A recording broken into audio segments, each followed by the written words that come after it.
Usok para dyan na adlaw no ani ako sa Butuan City sa Vice President Sara Duterte sa opisina mga kagusok ko may pagatag na ako natuman para pahabol sa pang-birthday ni Tatay Digong o kalendar mga kagusok. Ako din ako sorry ko mga kagusok, PM lang mo no.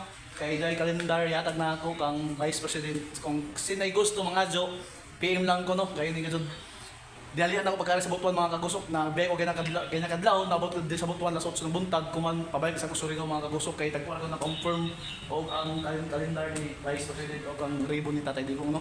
Kaya ato yung advance niya paghapit ang mga jud kuibis na ugma Bernes na birthday ni Tatay Digong mag-celebration tatanan mga Surigao-non no. Tuon Solid Duterte nga mag-celebrate ka ta sa adlaw na tawan ni Tatay Digong mga kagusok. Shout out mga staff ni Inday Sara. Hi guys! Welcome to the vlog. Welcome to Kagusok Vlog! Yan mga kagusok, salamat Paano kayo. ka mo guys? Salamat kayo mga kagusok no. Bayad lang sa Surigao mga kagusok. Daghang salamat na radyaw na adlaw mga Surigao nun.